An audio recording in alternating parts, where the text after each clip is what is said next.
Assalamu alaikum wa rahmatullah. Hande en jangay du'aji ɗiɗi jangeteɗi ɗin si on tigi no natude ka toilette et si tawi himo yaltude. Aujourd'hui, on va essayer de lire deux doigts très importants. Le doigt qu'on doit lire avant de rentrer aux toilettes et le doigt qu'on doit lire quand on sort aux toilettes. C'est très important ces deux doigts. Yon andi ɗiɗo du'aji ko ɗi important. Nafoore jangugol du'a sinata ka toilette ko hawjuɗa wo ko hawjuɗa. C'est très important.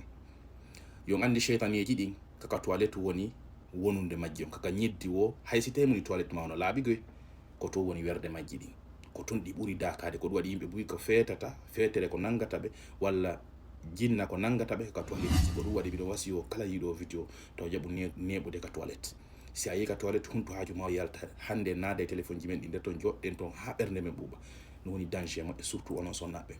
C'est très important. Fay ɓen kadi ton contrôlé ɓe ka toilette jam accuɓe neɓa ton hay ko ɓuri fanɗude balsi ko to so koy ko yonande o naatida e maɓɓe wallonɓe ko ɓe faala continue ɓe yarta. C'est très important. Toilette siɗi hara koye villa hoɗuɗa andu cheytane no nder ton ko o laaɓi wo ko o laaɓi. Vous savez que les doigts là, c'est très important de faire ça avant de rentrer aux toilettes parce que vous savez, les chayatines, c'est là-bas que leur maison. Les chayatines, leur maison, c'est au niveau des toilettes. Essayez de lire ça avant de rentrer et essayez de lire ce doigt encore avant de sortir. C'est deux doigts parce qu'il y a un doigt avant de rentrer, il y a un autre avant de sortir. Essayez de lire ça, c'est très important, mes chers frères. Musidɓe haray on tigi on ko honno gerdata.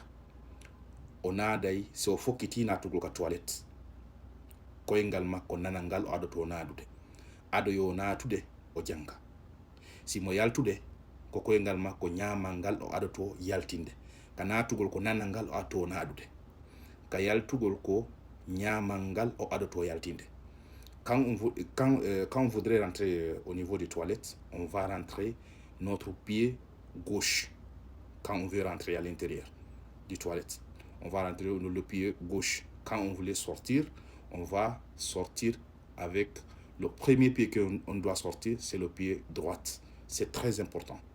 C'est ça que notre prophète sallallahu alayhi wa sallam nous déjà enseigné dans l'ère sunna sallallahu alayhi wa sallam. Donc essayez waɗugol ɗum ɗo hara en mankali waɗirgol non to ko hawjuɗa wata naadu ñamal ngal si a natude ko nanal ngal attoɗa naade noon naadana ñamal ngal si a yaltude ko ñamal ngal adortoɗa jangado wawum adoya natude. C'est très important. On va lire avant de rentrer. On va lire avant de rentrer aux toilettes. Qu'est-ce qu'on doit lire? Si tu veux rentrer aux toilettes, tu vas faire rentrer ta pied gauche. Avant de rentrer, tu dis Allahumma inni a'udhu bika min al-khubuthi wal khaba'ith.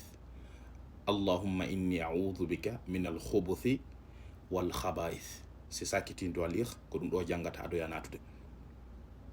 Si a yaltude yaltina ñamal ngal, quand tu fais sortir, tu vas sortir ta pied droite ñamal ma ngal wiya honɗum honɗum wiyata wiya honɗum tu dis quoi?